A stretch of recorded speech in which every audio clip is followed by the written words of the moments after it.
Sir আমি captain Arif sir, সবাই আমাদের জন্য দোয়া করেন।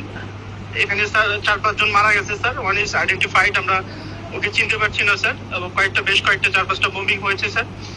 আমরা অ্যালার্ট আছি স্যার, আর হয়তো বা কারেন্ট থাকবে না স্যার, একটু পরে will be out of electricity sir. আমাদের জন্য সবাই দোয়া করেন স্যার, আল্লাহ ভরসা স্যার। আসসালামু আলাইকুম স্যার। আমাদের অবস্থা খুবই খারাপ, এখানে ড্রোন অ্যাটাক হয়েছে, আমাদের 6 জন জায়গা মারা গেছে। 6 জনের আশঙ্কা খুবই আশঙ্কাজনক। 6 জনের মধ্যে একজন মনে আল্লাহ, আর 2 কতক্ষণ বাঁচে রাখা আল্লাহ জানে। আমাদের এখানে এখন নাই, ফুয়েল নাই, কোনো কিছু নাই। ফুয়েল স্টেশন উড়িয়ে দিছে, জেনারেটর বন্ধ, প্রায় নেটও বন্ধ হয়ে যাবে। যতটুকু তেল জেনারেটরের মধ্যে আছে ওইটুকু শেষ হলেই শেষ, আর কারো যোগাযোগও কিছু হবে না। আমাদের জন্য দোয়া করেন।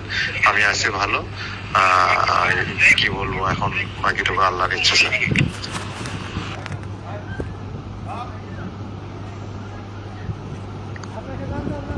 অবস্থা খুব খারাপ। আমি এই ক্যাম্পে আছি, 5 জন অলরেডি মারা গিয়েছে। আমি এই ক্যাম্পে আছি, অবস্থা খুব খারাপ। এই ক্যাম্পে এখন নেটও থাকবে না, কি যে অবস্থা হবে, আমরা বেঁচে থাকতে পারবো কিনা জানি না। যুদ্ধ বিমান দিয়ে আমাদের আমরা নিরাপদ দূরত্বে আছি স্যার, একটা গাছের নিচে আছি স্যার। ঠিক আছে, চারপাশে খেয়াল রাখো।